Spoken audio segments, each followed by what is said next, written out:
Hello friends, welcome to GK study. तो आज की इस वीडियो में हम बात करने वाले हैं एचपी जो है आईटी क्लास 25 के बारे में। इससे पहले भी जो है वो 24 क्लासेस हो चुकी है। अगर आपने नहीं देखी है तो चैनल पर जाकर प्लेलिस्ट वाले सेक्शन में जो है आप उसको चेकआउट कर सकते हैं। तो आज की वीडियो भी जो है वो एमसीक्यूज से रिलेटेड है और अगली वीडियो जो होगी वो डिस्क्रिप्टिव होगी, जिसमें हम ऑपरेटिंग सिस्टम वगैरह को जो है वो डिस्कस करेंगे। तो वीडियो को शुरू से लेकर लास्ट तक जो है वो जरूर देखिएगा। चलिए वीडियो को शुरू करते हैं। तो सबसे पहला यहाँ पर क्वेश्चन है, Unix was developed in which year. आपको पता ही है कि यूनिक्स जो है वो एक टाइप का जो है आपका ऑपरेटिंग सिस्टम है। तो इसको यहाँ पर क्वेश्चन पूछा गया है कि कब जो है वो डेवलप किया गया था। तो इसका जो सही आंसर है वो है 1969 में जो है वो इसको डेवलप किया गया था। और इसको डेवलप किया गया था केन थॉमसन प्लस आपका डेनिस के द्वारा। ठीक है, तो आपके पास जो है वो दो तरीके से क्वेश्चन पूछे जा सकते हैं। एक तो यूनिक्स जो है वो आपका कब डेवलप किया गया था, पहला क्वेश्चन ये बनेगा। सेकंड, किसके द्वारा डेवलप किया गया था, तो केन थॉमसन और डेनिस के द्वारा। ठीक है, दोनों नाम जो है वो आपको याद रखने हैं। और किसका ये एक एग्जांपल है, ये है आपका एक ऑपरेटिंग सिस्टम का एग्जांपल। अब ऑपरेटिंग सिस्टम क्या होते हैं, कितने इसके टाइप होते हैं, जैसे कि real time operating system, batch operating system. ठीक है, तो सब कुछ जो है वो हम नेक्स्ट वीडियो में डिस्कस करेंगे। अगले क्वेश्चन की बात करें, Linux was developed in which year. ठीक है, तो ये भी एक टाइप का जो है वो आपका ऑपरेटिंग सिस्टम है। तो इसको जो है वो कब डेवलप किया गया था, चार आपके पास ऑप्शन दिए गए हैं। तो इसका जो सही आंसर है वो है आपका 1991। ठीक है, तो इसको 1991 में जो है वो आपका डेवलप किया गया था। और किसके द्वारा, तो यहाँ पर आपको एक नाम सिर्फ याद रखना है, LINUS, लाइनस। ठीक है, या लिनस, जो भी आप बोले। ठीक है, तो इनके द्वारा जो है भी सेम नाम है, लिनक्स जैसा ही नाम जो है वो लिनस है या लाइनस, जो भी आप बोले। तो इनके द्वारा जो है ये डेवलप किया गया था 1991 में। ठीक है, अगले क्वेश्चन की बात करेंगे, बट उससे पहले टेस्ट सीरीज जो है वो चली हुई है। तो जिन्होंने अभी तक ज्वाइन नहीं किया है, आप जल्दी से जाकर जो है वो ज्वाइन कर लीजिए। डिस्क्रिप्शन में मैंने परीक्षा ऐप का लिंक दिया है, वहां से जाकर आपको उसको डाउनलोड करना है, लॉगिन करना है। टेस्ट वाले सेक्शन में जो है वो आपको एचपी JIT एग्जाम के नाम से टेस्ट सीरीज मिल जाएगी। एक डेमो टेस्ट है जो कि आपका बिल्कुल फ्री रहेगा, और इंग्लिश और हिंदी दोनों में आपके मॉक टेस्ट जो है वो चले हुए हैं। 150 रुपए में आपको 20 मॉक टेस्ट मिलते हैं, और आपको कूपन कोड यूज करना है जीके स्टडी 50, जिससे आपको डायरेक्टली 50% का डिस्काउंट जो है वो मिल जाएगा। बहुत सारे बच्चे ऑलरेडी जो है वो ज्वाइन कर चुके हैं, तो जो भी इंटरेस्टेड है डिस्क्रिप्शन से जाकर जो है वो ज्वाइन कर सकता है। अगले क्वेश्चन की बात करते हैं, Microsoft first introduced an operating environment, या फिर आप ऑपरेटिंग सिस्टम भी बोल सकते हैं, named Windows in which year. ठीक है, माइक्रोसॉफ्ट ने जो है वो फर्स्ट ऑपरेटिंग सिस्टम जो है वो, जिसका नाम आप विंडो, जिसको आप भली भांति जानते हैं, आपने विंडो यूज करी है और यूज करते भी होंगे, तो उसको कौन से ईयर में जो है वो इंट्रोड्यूस किया था। ठीक है, एक टाइप का ऑपरेटिंग सिस्टम है। तो इसका जो सही आंसर है वो है आपका 1985। ठीक है, 1985 में जो है वो विंडोज को इंट्रोड्यूस किया गया था। और अगर आपसे डेट पूछ ली जाती है तो 20 नवंबर 1985 को जो है वो आपको ये मतलब कि इंट्रोड्यूस किया गया था। ठीक है, विंडोज को एक ऑपरेटिंग सिस्टम है, और ये जो है वो ग्राफिकल ऑपरेटिंग सिस्टम है। ठीक है, याद रखिएगा, ग्राफिकल यानी कि आइकन वाला सिस्टम, जो आप आइकन देखते हो वो वाला सिस्टम जो है वो आपका विंडोज से शुरू हुआ था। ठीक है, बाकी जब हम डिटेल में पढ़ेंगे तो आपको अच्छे से मैं समझाऊंगा। एक आता था MS-DOS। ठीक है, माइक्रोसॉफ्ट डिस्क ऑपरेटिंग सिस्टम। इसमें क्या होता था कि सिर्फ आपके कैरेक्टर होते थे, यानी कि कोई भी आइकन नहीं होता था, और आपको जो भी कमांड देनी पड़ती थी वो आपको टाइप करके देनी पड़ती थी कीबोर्ड के थ्रू। ठीक है, उसके बाद जब आपका ग्राफिकल इंटरफेस आया तो उसमें जो है वो आइकन्स का यूज होना शुरू हुआ, और वो कब हुआ था, वो हुआ था आपका जब आपका विंडो ऑपरेटिंग सिस्टम आया था। तो ये चीज आपको याद रखनी है। अगले क्वेश्चन की बात करते हैं, which of the following generation is related with artificial intelligence, जिसको आपका AI बोला जाता है। कौन सी जनरेशन है, जनरेशन के ऊपर मैं वीडियो बना चुका हूं, जो आपकी आर्टिफिशियल इंटेलिजेंस से रिलेटेड है। ठीक है, तो इसका जो सही आंसर है वो है आपका 5th। ठीक है, अब एक चीज याद रखिएगा, आप जनरेशन से रिलेटेड बहुत इंपॉर्टेंट चीज है। मैंने जो जनरेशन करवाई थी उसमें जो ईयर बताए थे, जो मैंने पढ़े थे वही आपको बताए। मैंने जितने भी अलग अलग रिसोर्सेज चेक किए हैं, ठीक है, सब में जो है वो जनरेशंस का टाइम पीरियड यानी कि ईयर जो है वो अलग अलग लिखे गए हैं। ठीक है, आसपास ही लिखे गए हैं। तो ये आपकी रिस्पॉन्सिबिलिटी है कि आप जो है वो 2-3 को तो याद करके रखें। ठीक है, क्योंकि जो एग्जामिनर होगा उसका कोई पता नहीं है कि कहां से जो है वो पेपर सेट करेगा। तो आसपास का आपको, ताकि अंदाजा लग जाए जब भी आपके पास क्वेश्चन पूछा जाए तो आपको उसको एग्जैक्टली लगा पाए। ठीक है, तो इसलिए मैं यहाँ पर आप 5th जनरेशन आपको नहीं बता रहा हूँ कि कब से कब तक उसका टाइम पीरियड था, वो आप खुद से देख लीजिएगा। आपको मेरी वीडियोस के साथ चलना है, या फिर आपको अगर बुक्स में जो है वो अलग लिखा गया है वहां से भी आप देख सकते हैं। ठीक है, मैं किसी को गलत नहीं बोल रहा हूँ, बट जो है वो सभी रिसोर्सेज में अलग अलग दिया गया है, तो हम फाइनल जो है वो किसी को नहीं कर सकते। तो ये याद रखिएगा कि 5th जनरेशन जो थी वो एआई से रिलेटेड थी, आर्टिफिशियल इंटेलिजेंस से रिलेटेड। ठीक है, नेक्स्ट क्वेश्चन की बात करते हैं। What is HTTP 404? ठीक है, HTTP का जो है वो फुल फॉर्म मैं आपको बहुत बार वीडियो में बता चुका हूं, तो आपको कमेंट करके बताना है कि इसकी फुल फॉर्म क्या होती है।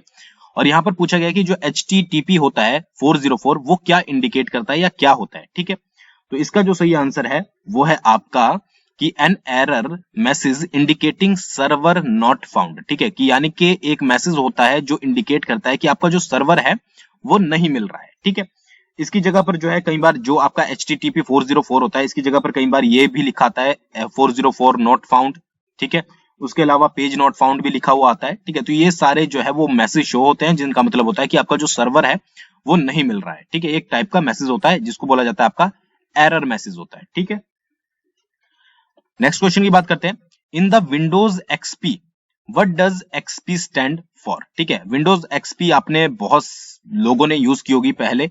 ठीक है, जब स्टार्टिंग में आई थी, तो यहाँ पर पूछा गया है कि XP की जो है वो यहाँ पर मतलब क्या होता है। ठीक है, तो इसका जो सही आंसर है वो है आपका एक्सपीरियंस। XP का मतलब होता है यहाँ पर एक्सपीरियंस, और ये किस तरह से लिखा जाता है? ये लिखा जाता है आपका EXPERIENCE। ठीक है, तो ये XP कैपिटल होता है बीच में, तो इसलिए यहां पर बोला जाता है इसको विंडो XP। तो ये याद रखिएगा कि विंडो XP जो है वो आपका एक्सपीरियंस से रिलेटेड है। ये मत सोचिएगा कि X की अलग फुल फॉर्म होगी और P की जो है वो अलग फुल फॉर्म होगी, तो इसकी फुल फॉर्म पूरी होती है एक्सपीरियंस। ठीक है, एक्सपीरियंस में से ये बीच में से दो वर्ड लिए गए हैं जिसको बोला गया है विंडो XP। अगर आपने देखा होगा तो विंडो XP कुछ इस तरह की दिखती थी, जिन्होंने पहले यूज किया होगा उसका इंटरफेस कुछ इस तरह का होता था। और थोड़ी सी और डिटेल की बात करें तो विंडो XP को जो इंट्रोड्यूस किया गया था वो 2001 में किया गया था। ठीक है, ये सबसे इंपॉर्टेंट पॉइंट है जो कि आपको याद रखना है। और माइक्रोसॉफ्ट के द्वारा ये बोला जाता था कि ये इनका मोस्ट इंपॉर्टेंट प्रोजेक्ट था। ठीक है, प्रोडक्ट या प्रोजेक्ट आप समझ लीजिए, मोस्ट इंपॉर्टेंट प्रोडक्ट। ठीक है, तो ये आपको एक चीज याद रखनी है कि एक तो XP की फुल फॉर्म क्या होती है और कब इसको इंट्रोड्यूस किया गया था। इसको इंट्रोड्यूस किया गया था आपका 2001 में। नेक्स्ट क्वेश्चन की बात करते हैं। How is data transmitted in analog computers? Analog जो कंप्यूटर्स होते हैं उनमें जो डाटा ट्रांसमिशन होता है वो किस तरह से होता है? चार आपके पास ऑप्शन दिए गए हैं, तो इसका जो सही आंसर है वो है आपका कंटिन्यूअस सिग्नल्स। ठीक है, कंटिन्यूटी में जो है वो आपका डाटा ट्रांसफर होता है, कहीं पर भी ब्रेकेज नहीं होती है। ये किस में होता है आपका? ये होता है आपका एनालॉग कंप्यूटर्स में। नेक्स्ट क्वेश्चन की बात करते हैं। Which of the following are characteristics of nettops? ठीक है, नेट टॉप्स क्या है? सबसे पहले ये बात कर लेते हैं। नेट टॉप्स अगर बात करें तो ये एक स्पेशल टाइप के डेस्कटॉप होते हैं। ठीक है, आपने यहाँ पर एक इमेज देख सकते हैं किस तरह की है, तो ये स्पेशल टाइप के डेस्कटॉप हैं जो कि इंट्रोड्यूस किए गए थे इंटेल के द्वारा। कब? 2008 में। ठीक है, तो ये पॉइंट आपको पता होना चाहिए कि जो नेट टॉप्स हैं वो इंटेल के द्वारा एक स्पेशल टाइप के डेस्कटॉप होते हैं जो कि 2008 में इंट्रोड्यूस किए गए थे। और अगर इनकी कैरेक्टरिस्टिक्स की बात करें तो सभी जो है वो इनकी कैरेक्टरिस्टिक्स होती है ऑल ऑफ द अबव, यानी कि लो कॉस्ट, लीन फंक्शनैलिटी, इंटेल एटम प्रोसेसर। ठीक है, ये सभी जो है वो आपकी नेट टॉप्स की क्वालिटी है या कैरेक्टरिस्टिक्स है। तो ये चीज आपको याद रखनी है। और कब आए थे ये? 2008 में आए थे। किसके द्वारा? इंटेल के द्वारा। ये इमेज आप यहाँ पर देख सकते हैं। ठीक है, ये इंटेल के, ठीक है, तो ये याद रखिएगा। नेक्स्ट की बात करते हैं। Which of the following phenomena is used by blue rays to store data? ठीक है, इनमें से कौन सा फिनोमिना है जो ब्लू रेज के द्वारा यूज किया जाता है डाटा को स्टोर करने के लिए? चार आपके पास ऑप्शन दिए गए हैं, तो इसका जो सही आंसर है वो है आपका लेजर। ठीक है, लेजर फिनोमिना जो है वो यूज किया जाता है। और अगर बात करें ब्लू लेजर की, तो ये लेजर जो है वो इलेक्ट्रोमैग्नेटिक रेडिएशन जो है वो एमिट करती है, जिसकी वेवलेंथ जो है वो 360 से लेकर 480 नैनोमीटर तक होती है। ठीक है, तो ये भी आप याद रख सकते हैं। वैसे ये पूछा नहीं जाएगा, ठीक है, बट फिर भी अपनी इंफॉर्मेशन के लिए आप इसको याद रख सकते हैं। नेक्स्ट है, what is the full form of ISV? ISV की फुल फॉर्म जो है वो क्या होती है? ठीक है, तो ISV की फुल फॉर्म होती है इंडिपेंडेंट सॉफ्टवेयर वेंडर। ठीक है, V से याद रखना है वेंडर, S से होगा आपका सॉफ्टवेयर, I से होगा इंडिपेंडेंट। ठीक है, तो ये फर्स्ट आंसर जो है इसका सही है। नेक्स्ट की बात करते हैं। What is the name given to the program in execution? ठीक है, जो प्रोग्राम एग्जीक्यूशन में होता है उसको जो है वो क्या बोला जाता है? उसको एक क्या वर्ड उसके लिए यूज किया जाता है? तो उसके लिए वर्ड यूज किया जाता है आपका प्रोसेस, यानी कि प्रोग्राम जो है वो प्रोसेस में है। ठीक है, तो ये इंपॉर्टेंट क्वेश्चन है, इसको जरूर याद रखिएगा। इस तरह के क्वेश्चन जो है वो जरूर पूछे जाते हैं। नेक्स्ट बात करते हैं। What is the full form of the YAGNI या जो भी आप बोले YAGNI principle used in software system designing. ठीक है, याग्नि की फुल फॉर्म क्या होती है जो कि आपका सॉफ्टवेयर सिस्टम डिजाइनिंग में जो है वो यूज किया जाता है। तो इसका जो सही आंसर है वो है you are not gonna need it, यानी कि फर्स्ट आंसर जो है इसका सही है, you are not gonna need it. ठीक है, ये एक प्रकार का जो है वो एक्सट्रीम जो प्रोग्रामिंग होती है उसका एक प्रिंसिपल है। इसके बारे में अगर आप डिटेल में पढ़ना चाहते हो तो गूगल कर सकते हो, वैसे जरूरत नहीं है, बस आपको फुल फॉर्म जो है वो पता होनी चाहिए। अगले क्वेश्चन की बात करते हैं, what is the full form of COMAL. ठीक है, COMAL, इसकी फुल फॉर्म जो है वो क्या होती है वो बतानी है। 4 आपके पास ऑप्शन दिए गए हैं, तो इसका जो सही आंसर है वो है आपका कॉमन एल्गोरिथमिक लैंग्वेज। ठीक है, याद रखिएगा, कॉमन एल्गोरिथमिक लैंग्वेज जो है वो इसका सही आंसर है। और इसको कब जो है वो आपका इंट्रोड्यूस किया गया था, तो 1973 में जो है इसको इंट्रोड्यूस किया गया था। किसके द्वारा? बेनेडिक्ट के द्वारा। ठीक है, 1973 बेनेडिक्ट के द्वारा, और फुल फॉर्म है आपकी कॉमन एल्गोरिथमिक लैंग्वेज। ठीक है, नेक्स्ट की बात करते हैं, which one of the following devices convert digital signal to analog signal and vice versa. ठीक है, निम्नलिखित में से कौन सा डिवाइस है जो कि आपके जो डिजिटल सिग्नल होते हैं उनको कन्वर्ट करता है एनालॉग सिग्नल में, और एनालॉग सिग्नल को कन्वर्ट करता है डिजिटल सिग्नल में, यानी कि वाइस वर्सा, उल्टा भी और सीधा भी। ठीक है, तो इसका जो सही आंसर है वो है आपका मॉडेम। मॉडेम जो है वो आपका डिजिटल सिग्नल से एनालॉग सिग्नल में कन्वर्ट करता है और एनालॉग सिग्नल से डिजिटल सिग्नल में। एक इमेज के थ्रू समझते हैं, फॉर एग्जांपल आपके किसी कंप्यूटर से जो है वो डिजिटल सिग्नल आए हैं, ठीक है, और बीच में एक मॉडेम है तो ये कन्वर्ट कर देगा एनालॉग सिग्नल में, और उसके बाद फिर से एक मॉडेम है तो वो कन्वर्ट कर देगा आपका डिजिटल सिग्नल में। ठीक है, तो ये किसका रोल है यहाँ पर? सारा रोल जो है वो आपका मॉडेम का है, इसका है। ठीक है, तो मॉडेम कन्वर्ट करता है आपका डिजिटल सिग्नल को एनालॉग में और एनालॉग को आपके डिजिटल सिग्नल में। तो ये इंपॉर्टेंट है, याद रखिएगा। नेक्स्ट क्वेश्चन की बात करते हैं, which of the following are the basic functions of a gateway. ठीक है, गेटवे के जो है वो बेसिक फंक्शंस क्या होते हैं, तो इसका जो सही आंसर है वो है आपका ऑल ऑफ द एबव। ठीक है, यानी कि प्रोटोकॉल ट्रांसलेशन जो है वो गेटवे के द्वारा होती है, DHCP सर्विसेज जो है वो गेटवे के द्वारा होती है, नेटवर्क एड्रेस ट्रांसलेशन भी जो है वो गेटवे के द्वारा होती है।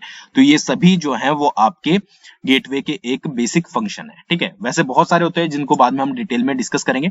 तो आज की वीडियो में बस इतना ही। आई होप आपको आज के क्वेश्चन पसंद आए होंगे, और HPJOA की जो है वो टेस्ट सीरीज जरूर ज्वाइन कीजिएगा, लिंक डिस्क्रिप्शन में दे दिया गया है, ताकि आप वहां पर फुल सिलेबस का जो है वो टेस्ट दे सके। थैंक्स फॉर वॉचिंग, बहुत जल्दी मिलेंगे नेक्स्ट वीडियो के साथ।